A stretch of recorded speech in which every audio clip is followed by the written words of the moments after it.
তো এখানে আপনারা ভোটার কার্ডের 8 নাম্বার ফর্মের রেফারেন্স নাম্বার দেখতে পাচ্ছেন এবং 8 নাম্বার ফর্মের কিন্তু স্ট্যাটাসটাও দেখতে পাচ্ছেন। যে ফর্মটা কিন্তু আমরা ভোটার পোর্টালের নতুন পোর্টাল থেকে ফর্ম ফিল আপ করেছিলাম ফর্ম নাম্বার 8 এবং বর্তমানে ভোটার পোর্টালের যে রেফারেন্স নাম্বার সেটা কিন্তু 22 ডিজিটের নাম্বার। তো বর্তমানে আপনারা ভোটার কার্ডের কাজ করতে গিয়ে বিভিন্ন সমস্যায় পড়ছেন, যেমন অনলাইন থেকে আপনারা ভোটার কার্ডের স্ট্যাটাস দেখতে পাচ্ছেন না, অর্থাৎ এনভিএসপি থেকে যে ফর্ম আপনি ফিল আপ করেছিলেন ভোটার কার্ড কারেকশন করার জন্য বা নতুন ভোটার কার্ডের জন্য সেই স্ট্যাটাস কিন্তু আপনারা এখন দেখতে পাচ্ছেন না, বা নতুন করে আপনারা ভোটার কার্ড ডাউনলোড করতে পারছেন না। ভোটার কার্ড ডাউনলোড করতে গেলে বা স্ট্যাটাস চেক করতে গেলে কিন্তু সেখানে নো রেকর্ড ফাউন্ড এইরকম একটি অপশন দেখাচ্ছে। তো এই সমস্যার সমাধান কি, আপনারা কি করবেন এবং পুরনো যারা ভোটার কার্ডের ফর্ম ফিল আপ করেছিলেন তাদের আবারও নতুন করে ফর্ম ফিল আপ করতে হবে কিনা, নতুন করে স্ট্যাটাস আপনারা কিভাবে দেখবেন বা ভোটার কার্ড কিভাবে ডাউনলোড করবেন তার সম্পূর্ণ বিস্তারিত পদ্ধতি কিন্তু আজকের এই ভিডিওতে আপনাদের দেখাবো। তো ভিডিওটি অবশ্যই শুরু থেকে শেষ পর্যন্ত দেখবেন। ভিডিওটি ভালো লাগলে লাইক করবেন, চ্যানেলটিকে সাবস্ক্রাইব করে পাশে রাখা বেল আইকনটি প্রেস করে নোটিফিকেশন অল করে রাখবেন, সবার সুবিধার্থে ভিডিওটি শেয়ার করবেন। তো চলুন শুরু করি। তো প্রথমে বলে রাখি, ভোটার কার্ডের যাবতীয় স্ট্যাটাস বর্তমানে চেক করার জন্য আপনারা কি করবেন, voters.eci.gov.in এই ওয়েবসাইটে আসবেন এবং বর্তমানে কিন্তু এখান থেকে আপনারা যাবতীয় ভোটার কার্ডের কাজ করতে পারবেন। তো ভোটার কার্ডের স্ট্যাটাস চেক করার জন্য আমরা কি করব, ট্র্যাক অ্যাপ্লিকেশন স্ট্যাটাস যে অপশনটা রয়েছে সেই ট্র্যাক অ্যাপ্লিকেশন স্ট্যাটাস অপশনে ক্লিক করব। ক্লিক করলে কিন্তু পরবর্তী আরও একটি পেজ আমাদের সামনে চলে আসবে যেখানে থাকবে ট্র্যাক অ্যাপ্লিকেশন স্ট্যাটাস। এইবার আমরা যে 8 নাম্বার ফর্ম ফিল আপ করেছিলাম, অর্থাৎ নতুন পোর্টালের মাধ্যমে যে 8 নাম্বার ফর্ম ফিল আপ করেছিলাম বা 8 নাম্বার ফর্ম সাবমিট করেছিলাম, তো 8 নাম্বার ফর্মটা হলো ভোটার কার্ডের যাবতীয় কারেকশন করার জন্য 8 নাম্বার ফর্ম ফিল আপ করতে হয়।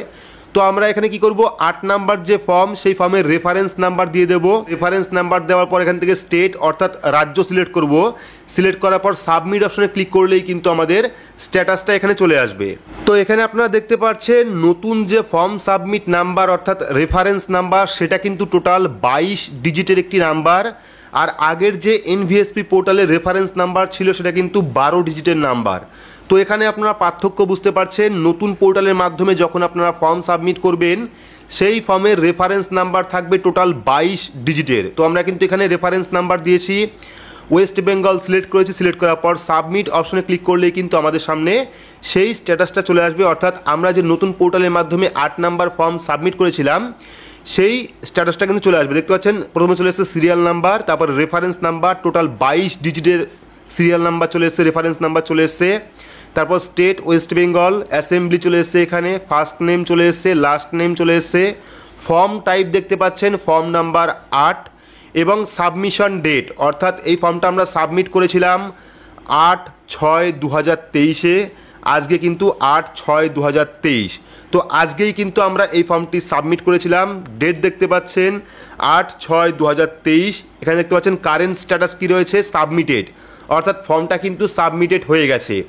তো এবার আমরা স্ট্যাটাসের ডিটেলস কীভাবে দেখব, স্ট্যাটাসের ডিটেলস দেখার জন্য আমরা এই যে অ্যারো যে অপশনটা রয়েছে সেই অ্যারো অপশনে টিক করব। টিক করলে কিন্তু দেখতে পাচ্ছেন এখানে সমস্ত স্ট্যাটাসটা চলে আসবে, অর্থাৎ কোন দিনে কোন ধাপ এগোলো সেটা কিন্তু দেখাবে। টোটাল 5টা ধাপ আছে এখানে, 5টা ধাপ কমপ্লিট করলেই কিন্তু আপনাদের যে ফর্মটা সেটা কিন্তু অ্যাকসেপ্ট হয়ে যাবে এবং আপনি যে 8 নাম্বার ফর্মটা সাবমিট করলেন সেটা কিন্তু কারেকশন হয়ে যাবে।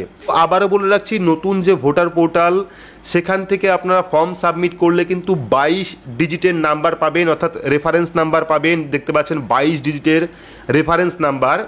এইবার আপনাদের পুরনো যে ওয়েবসাইট অর্থাৎ এনভিএসপি যে ওয়েবসাইট সেই ওয়েবসাইটের রেফারেন্স নাম্বার দেখাচ্ছি।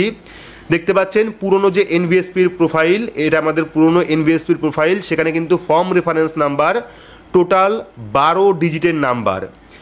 আগের যে এনভিএসপি পোর্টালে রেফারেন্স নাম্বার ছিল সেটা হলো 12 ডিজিট, আর বর্তমানে যে পোর্টালটা চালু হয়েছে সেই পোর্টালের রেফারেন্স নাম্বার হলো 22 ডিজিট। সেক্ষেত্রে কিন্তু এই পোর্টালে ফর্মের রেফারেন্স নাম্বার দিলে সেখানে নো ডেটা ফাউন্ড এই অপশনটা শো করছে।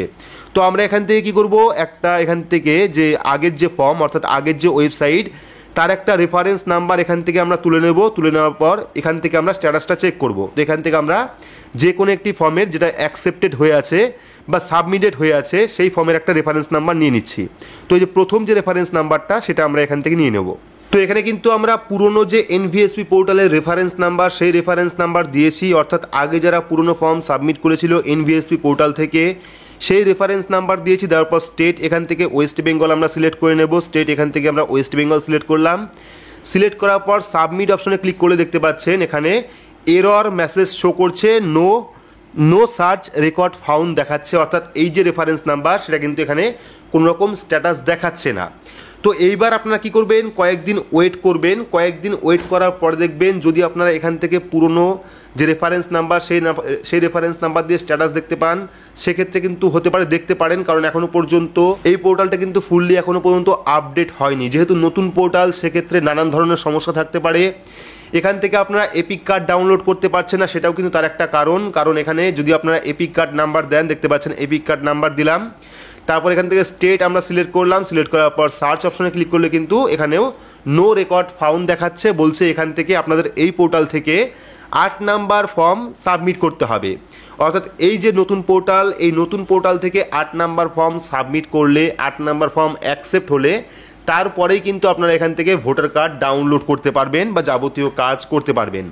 তো এইবার আপনারা কয়েকদিন ওয়েট করবেন, 1 সপ্তাহ, 7 দিন বা 10 দিন আপনারা ওয়েট করবেন। ওয়েট করার পরে আপনারা চেক করবেন এখান থেকে যাবতীয় রেফারেন্স নাম্বার কিন্তু এখান থেকে দেখতে পারবেন এবং ভোটার কার্ডও কিন্তু অনলাইন থেকে ডাউনলোড করতে পারবেন। যেহেতু নতুন পোর্টাল চালু হয়েছে সেক্ষেত্রে কিন্তু অনেকটা সমস্যার সম্মুখীন আপনারা হবেন। ইতিমধ্যেই কিন্তু নতুন পোর্টালে কীভাবে আপনারা ভোটার কার্ডের জন্য আবেদন করবেন এই নিয়ে কিন্তু ভিডিও আপলোড করা আছে। পরবর্তী ভিডিওতে আপনাদের দেখাবো যে ভোটার কার্ড কারেকশন করার জন্য বা ট্রান্সফার করার জন্য আপনারা ফর্ম কীভাবে ফিল আপ করবেন তার সম্পূর্ণ পদ্ধতি। তো এই ছিল আজকের আপডেটটি আপনাদের কেমন লাগলো অবশ্যই কমেন্ট বক্সে কমেন্ট করে জানাবেন। ভিডিওটি ভালো লাগলে লাইক করবেন, চ্যানেলটিকে সাবস্ক্রাইব করে পাশে রাখা বেল আইকনটি প্রেস করে নোটিফিকেশন অল করে রাখবেন, সবার সুবিধার্থে ভিডিওটি শেয়ার করবেন। তো আজকের মতো এইটুকুই, ধন্যবাদ।